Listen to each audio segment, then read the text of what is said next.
നമ്മുടെ ഓരോ പ്രഭാതവും നമുക്ക് വീണ്ടും വീണ്ടും ഉയരാൻ, നമ്മുടെ സങ്കടങ്ങളെ മാറ്റി പുതിയ ഒരു പ്രഭാതം എന്ന് പറയുന്നത് നമുക്കായിട്ട് ദൈവം കരുതി വെച്ചിരിക്കുന്ന അല്ലെങ്കിൽ പ്രപഞ്ചം ഒരുക്കി വെച്ചിരിക്കുന്ന വലിയൊരു സത്യമാണ്.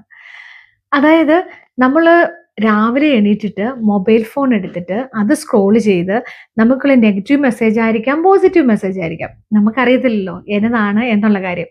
അപ്പോൾ ആ മെസ്സേജസ് നെഗറ്റീവ് ആണെങ്കിൽ നമ്മുടെ ദിവസം പോയി കിട്ടി. അപ്പൊ നമ്മൾ എന്താണ് ശരിക്കും ചെയ്യേണ്ടത്?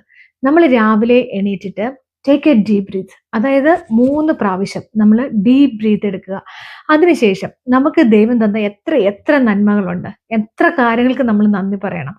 അപ്പോൾ അതിൻ്റെ അകത്ത് ഒരു കാര്യം നിങ്ങൾ ഫോക്കസ് ചെയ്ത് അതിന് നന്ദി പറയുക.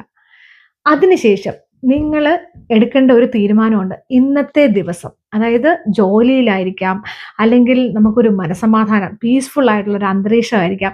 അത് ഏതിലാണോ നമ്മൾ ഇന്ന് ഫോക്കസ് ചെയ്യേണ്ടത് ആ കാര്യം നിങ്ങൾ തീരുമാനിക്കുക. അങ്ങനെ ഈ 3 കാര്യങ്ങൾ നിങ്ങൾ ചെയ്തിട്ട് ഒരു ദിവസം തുടങ്ങി നോക്കിക്കേ. അപ്പോൾ അറിയാം അതിൻ്റെ വ്യത്യാസം എന്താണെന്നുള്ള കാര്യം. Thank you.